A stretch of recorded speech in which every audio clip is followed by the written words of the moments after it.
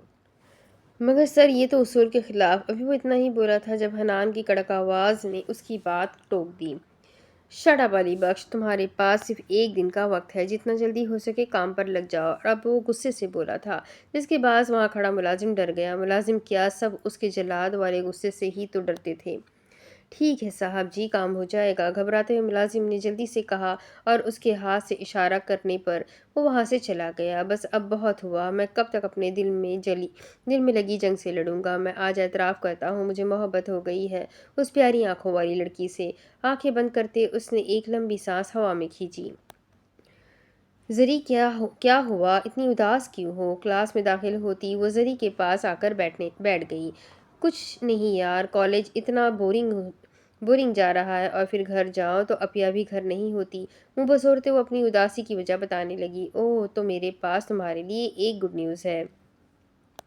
خوشگوار لہجے میں بولتی ہوئی زری کے چہرے کے تاثرات دیکھنے لگی، جو اب ناسمجھی سے اسے دیکھ رہی تھی۔ کیسی گڈ نیوز؟ ساری توجہ رمشا کو دیتی وہ تجسس سے پوچھنے لگی۔ آج کلاس میں لیکچرر نہیں آئی تھی، اس لیے ساری کلاس نے ادھم مچایا ہوا تھا۔ میں نے تمہاری ڈانس کی ویڈیوز میڈم کو بھیجی تھی، تمہیں پتہ ہے انہوں نے تمہیں سلیکٹ کر لیا۔ آرام آرام سے بولتی وہ اس کی سوچوں کے چھکے اڑا گئی۔ وہ جو نڈھال سی بیٹھی ہوئی تھی، اس کی بات پر جیسے اسے سارے جہاں کی خوشی مل گئی ہو۔ سچی یار؟ اپنی کرسی پر اچھلتی وہ اپنی خوشی کا اظہار کرنے لگی۔ خوشی کے باعث اس کے منہ سے چیخ نکل گئی، جس پر ساری کلاس اس کی جانب متوجہ ہو گئی۔ اس نے دیکھا ساری کلاس مڑ کر اسے ہی دیکھ رہی تھی۔ جلد ہی خود کو کمپوز کرتی، اپنی خوشی کو خود تک محدود رکھتی، وہ کرسی پر بیٹھ گئی۔ ہاں یار، وہ تو کہہ رہی تھی ایڈیشن کے لیے لے آؤ تمہیں۔ آڈیشن کے لیے لے آؤ تمہیں۔ اس کی اگلی بات پر وہ اور خوش ہوئی تھی۔ اسے تو پہلی بات پر یقین نہیں آ رہا تھا، اتنی جلدی اس کی سلیکشن ہو گئی۔ اب وہ بھی ایک ڈانسنگ سٹار بنے گی، پھر اس کے بھی پوری دنیا میں چرچے ہوا کریں گے، لوگ اسے جانیں گے، پہچانیں گے۔ یہ سوچ ہی اسے اتنی خوشی دیتی تھی کہ وہ لفظوں میں بیان ہی نہیں کر سکتی تھی۔ اچھا یار، انہیں میرا ڈانس اتنا پسند آیا جو انہوں نے اتنی جلدی سلیکشن کر دی؟ خوشی سے وہ رمشا کے ہاتھ پکڑتی پوچھ رہی تھی۔ اس نے اپنے ڈانس کی ویڈیوز رمشا کو دی تھی تاکہ وہ آگے بھیج کر اس کی سلیکشن کروا دیں۔ ہاں ہاں، یقین کر لو اب تم۔ اس کے ہاتھ پر دباؤ ڈالتی وہ بھی خوشی سے بولی۔ زری، تم نے اپنے گھر والوں کو بتایا اس بارے میں؟ وہ تفتیش سے پوچھنے لگی۔ نہیں، ابھی نہیں بتایا۔ ایک دفعہ میں خود وہاں جا کر اپنی سلیکشن کنفرم کروا لوں تو پھر امی کو اور اپیا کو سرپرائز دوں گی۔ آخر اس کا بچپن کا خواب پورا ہو رہا تھا۔ خوشی تو بنتی تھی، اور اس کی سلیکشن بھی کیسے نہ ہوتی۔ وہ ڈانس ہی اتنا اچھا کرتی تھی کہ اگلا بندہ دیکھتے ہی کھو جاتا تھا۔ ہاں، صحیح کیا۔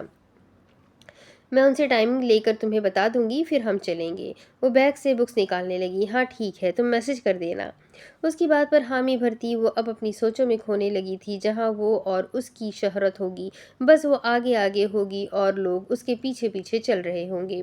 صبح کے واقعے کے بعد تو وہ آدھا دن روتی ہی رہی تھی، پھر خود کی حالت کو سنبھالتے وہ پھر سے کام پر تو لگ گئی تھی، مگر پورے دن میں ایک دفعہ بھی اس کے سامنے نہیں گئی تھی۔ وہ اب اس کا سامنا نہیں کرنا چاہتی تھی۔ اس شخص نے جتنا برا اس کے ساتھ کیا تھا، اس کے دل میں اب عجیب قسم کا ہی ڈر بیٹھ گیا تھا۔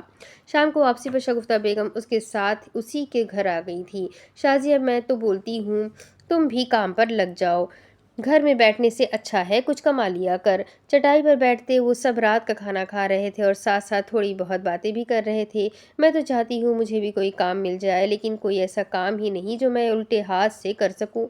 ان کے سیدھے ہاتھ پر فریکچر تھا، جس کی وجہ سے وہ افسوس سے بولی تھی، جبکہ زائمہ اور زری کو خالہ کی یہ کام والی بات بالکل بھی پسند نہیں آئی تھی۔ ان کے ہوتے ہوئے ان کی ماں کام کرے، وہ ایسا نہیں ہونے دے سکتی تھی۔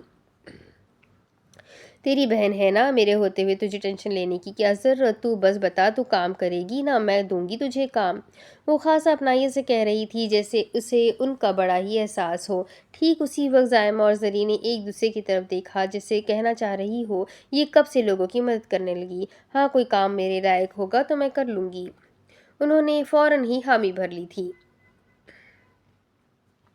نہیں امی، آپ کام نہیں کریں گی۔ روٹی کا نوالا توڑتے زائمہ نے صاف انکار کیا۔ تو چپ کر جھلی لڑکی، پہلے میری بات تو سن لے، بعد میں انکار کر لینا۔ شگفتہ خالہ نے زائمہ کو وہیں پر جھاڑ دیا۔ شگفتہ، تم بتاؤ کام کیا ہے؟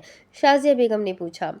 حویلی میں باغ کے لیے ایک مالی کی ضرورت ہے، تو میں سوچ رہی تھی کہ تو بھی کام کر لے، زائمہ بھی تو وہیں پر ہوتی ہے، اس لیے دونوں ماں بیٹی ایک جگہ پر کام کر لو۔ اور ایک اور فائدے کی بات میں تجھے بتاتی ہوں، جب تو وہاں پر کام کرے گی تو اس طرح تیرا اور بھی فائدہ ہو جائے گا۔ اپنی بات کے درمیان پر وہ رکی تھی اور ان کے چہرے کی طرف دیکھا جو آگے جاننے کے لیے بے چین ہو رہی تھی۔ وہاں کے ملازموں کے لیے حویلی کی انیکسی پر رہائش رکھی گئی ہے۔ ملازموں کے رہنے، کھانے پینے، ہر چیز کا خیال حویلی والے رکھتے ہیں۔ میں تو تجھے یہی مشورہ دوں گی، تم لوگ حویلی کی انیکسی پر رہ لینا، اس طرح تمہیں وہاں رہ کر بجلی کا بل، سوئی گیس کا بل بھی نہیں دینا پڑے گا، کھانے پینے کی بھی بچت ہو جائے گی۔ ویسے بھی آج کل کے مہنگائی کے زمانے میں جتنے پیسے جوڑو اتنے ہی کم ہے، پھر کل کو تو نے اپنی بیٹیوں کی شادی بھی کرنی ہے۔ آسان لفظوں میں انہوں نے ساری بات ان کے گوش گزار کر دی۔ وہ تو ٹھیک ہے شگفتہ، تم میری نوکری پکی کروا دو، مگر وہاں رہنا مشکل ہو جائے گا۔ زائمہ تو رہ لیں گے، مگر زری کہاں جائے گی؟ پریشان کن لہجے میں انہوں نے اپنا مسئلہ پیش کیا۔ امی ایک حل ہے نا، خالہ صحیح کہہ رہی ہے، ایسے ہمارا خرچہ بھی کم ہوگا۔ آپ لوگ حویلی میں رہ لینا اور میری فکر نہ کریں، میں ہاسٹل میں رہ لوں گی۔ اس سے پہلے کہ کوئی اور بولتا زری جلدی سے بول پڑی، آخر اس میں اس کا بھی تو فائدہ ہو رہا تھا۔ اگر وہ رمشا کے ساتھ ہاسٹل میں رہے گی تو اس کا کام اور آسان ہو جائے گا، ایسے کسی کو پتہ بھی نہیں چلے گا اور وہ انہیں آخر میں سرپرائز بھی دے دے گی۔ زری تو پاگل ہے، تو ہاسٹل میں اکیلی کیسے رہے گی؟ زائمہ نے اس کی بات پر اعتراض کیا۔ اپیاں، میں اکیلی کہاں ہوں، رمشا بھی تو وہیں پر ہوتی ہے۔ اچھا، ہم اس بارے میں سوچیں گے، لیکن تم میری کام والی بات کر لینا۔ روٹی کا آخری نوالا منہ میں ڈال کر وہ بولی۔ تو کل تو حویلی پر جلسہ ہے، اس لیے تم زائمہ ساتھ آ جانا۔ کل ان کی حویلی پر بہت بڑا جلسہ تھا، جس میں سردار رافع نے اپنی گدی اپنے بیٹے یزدان کو سونپنی تھی۔ کیسا جلسہ خالہ؟ زری نے ناسمجھی سے پوچھا۔ کل حویلی کے بیٹے نے سردار کے عہدے پر فائز ہونا ہے، اس لیے حویلی پر بہت بڑا جلسہ ہونا ہے۔ ان کے بتانے پر یہ بات زائمہ کو بھی پتہ چلی تھی، حتیٰ کہ وہ بھی ادھر ہی موجود تھی، مگر اسے اس بارے میں معلوم نہ ہو سکا۔ اپیا، میں نے بھی جلسہ دیکھنا ہے، پھر میں بھی کل آپ کے ساتھ چلوں گی۔ برتن سمیٹنے کے دوران زری مزے سے بولی۔ خالہ، میں اس کو لے آؤں ساتھ؟ اس نے خالہ سے پوچھنا ضرور۔ ہاں ہاں لے آنا، مگر اسے کہنا احتیاط سے رہنا وہاں۔ باتوں ہی باتوں میں کافی رات ہو گئی تھی۔ گھر جانے کا ارادہ کرتی ہوئی وہاں سے وہ اٹھ کھڑی ہوئی۔ پچھلے 2 گھنٹوں سے وہ اس کے کمرے میں موجود تھا، بیڈ پر اس کے بالکل پاس بیٹھے اور ٹکٹکی باندھے اس کے چہرے کی نقوش کو دیکھ رہا تھا۔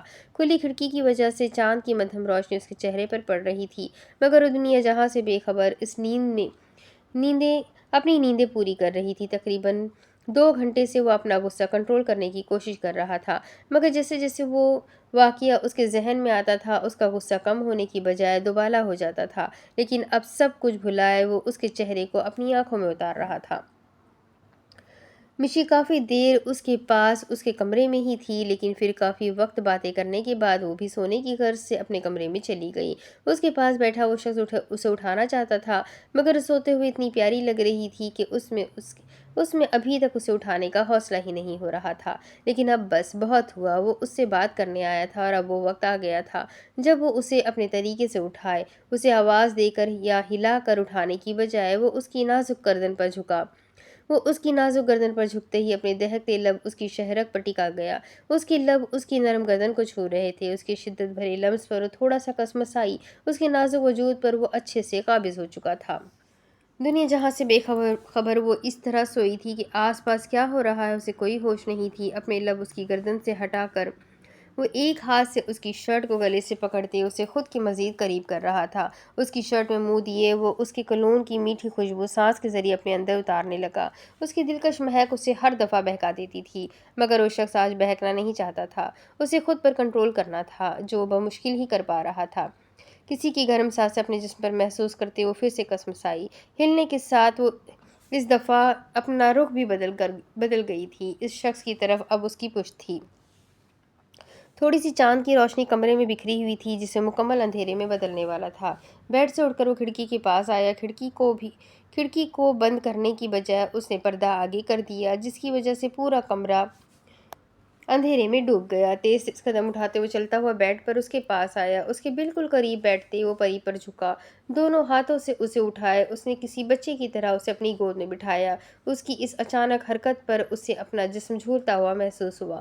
کسی کی مضبوط گرفت اپنی کمر پر محسوس کرتے اس نے غنودگی کے باوجود اپنی آنکھیں کھولی، لیکن کوئی فائدہ نہ ہوا۔ جو اسے آنکھیں بند کر کے نظر آ رہا تھا وہی سب اسے آنکھیں کھول کر نظر آ رہا تھا۔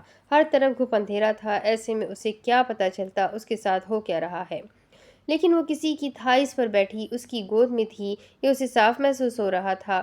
بالکل اس کے کان کے پاس جھک کر اس نے اسے اس کے اصل نام سے مخاطب کیا، پریسا۔ اس کی گمبھیر آواز جیسے ہی اس کے کانوں میں پڑی، اس نے اپنی گردن موڑ کر اس کی جانب دیکھا جہاں سے آواز آئی تھی، لیکن اس کے بہت قریب ہونے کی وجہ سے اس کی پیشانی اس کے چوڑے سینے سے ٹکرائی۔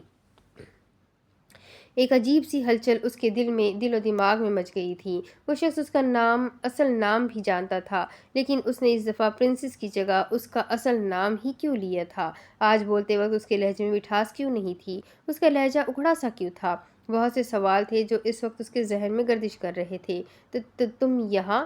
اسے اپنے اتنے قریب محسوس کرتے وہ گھبرا گئی تھی۔ دونوں ہاتھ اس کی کمر میں حائل کرتے وہ اسے مزید خود کے قریب کر رہا تھا۔ کیوں؟ تم کسی اور کا انتظار کر رہی تھی؟ آج اس کا لہجہ عجیب سا تھا، جیسے اسے کسی چیز سے خاصی جلن محسوس ہو رہی ہو۔ نہیں تو؟ جواباً وہ خود کو وہ نروس ہونے سے روک رہی تھی۔ وہ اتنے اجنبی لہجے میں کیوں بات کر رہا تھا؟ اس نے تو آج تک کبھی بھی اس سے سخت لہجے میں بات نہیں کی تھی، پھر آج ایسا کیا ہو گیا جو اس کے انداز ہی بدلے لگ رہے تھے؟ آج سے تم پول سائڈ پر نہیں جاؤ گی، حکم انداز میں بولتے اس نے تھوڑی سے پکڑ کر اس کا چہرہ اپنے چہرے کے قریب کیا۔ لیکن کیوں؟ وہ روک ٹوک کیوں کر رہا تھا؟ اسے کچھ سمجھ نہیں آ رہی تھی۔ جب میں نے کہا تم پول سائڈ پر نہیں جاؤ گی تو مطلب نہیں جاؤ گی۔ اس کی تھوڑی پر چھوٹی سی بائٹ کرتے وہ اپنے غصے کا اظہار کر رہا تھا۔ اس کی اس حرکت پر اس کے جسم میں ایک لہر سی دوڑ گئی۔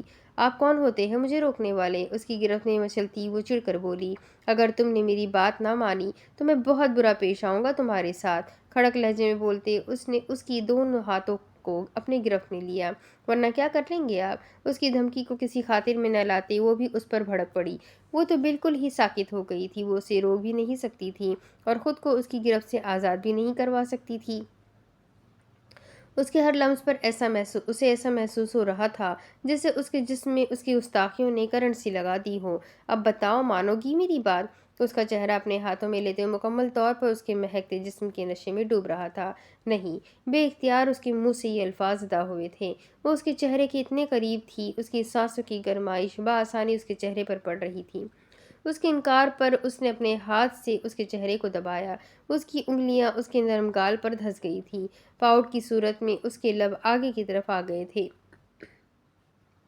اپنے دل کے مقام پر ہاتھ رکھتے وہ بھاری بھاری سانس لینے لگے۔ وہ اتنی دیر اس کی قربت برداشت نہیں کر سکتی تھی، اس میں اتنی ہمت ہی کہاں تھی؟ وہ تو تھوڑی سی چوٹ پر سہم جایا کرتی تھی، یہ تو پھر اس کی قربت تھی۔ تم مجھ پر نظر رکھتے ہو؟ اس کے غصے کی اصل وجہ اسے اب سمجھ آئی تھی۔ وہ اس سے پول سائڈ پر جانے سے کیوں روک رہا تھا؟ کیا اس نے اسے زویان کے ساتھ پول سائڈ پر دیکھ لیا تھا؟ بالکل تمہارے ایک ایک پل پر نظر رکھتا ہوں، صاف گوئی سے بولا تھا۔ کیوں تمہارے پاس کوئی اور کام نہیں ہے کیا؟ وہ حیران تھی، کوئی شخص کیسے ہر وقت کسی پر نظر رکھ سکتا ہے؟ جواباً اس کے چہرے پر مسکراہٹ آئی۔ اب اس کے آگے کی کہانی میں آپ کو اگلی ویڈیو میں سناتی ہوں کہ آگے کیا ہوگا، آگے کیا ہونا باقی ہے۔ ناول کافی انٹرسٹنگ ہے، ہر کوئی ایک دوسرے کی محبت میں یہاں پر بالکل ہی عشق میں پاگل ہے، جنونی ہے۔ اب دیکھتے ہیں آگے کیا ہونا باقی ہے، تو میرے ساتھ بنے رہیں۔ ویڈیو کو لائک کریں، چینل کو سبسکرائب کریں، بیل آئیکن کو ضرور دبائیں، اور ناول پسند آ رہا ہے تو اپنے کانٹیکٹ میں شیئر ضرور کریں۔ کمنٹ کر کے ضرور بتائیں کہ آپ کو ناول کا کون سا کردار سب سے زیادہ انٹرسٹنگ لگ رہا ہے۔ تو چلے ملتے ہیں اگلی ویڈیو میں، تب تک کے لیے اپنا خوب سارا خیال رکھیں، مجھے بھی دعا میں یاد رکھیں۔ اللہ حافظ۔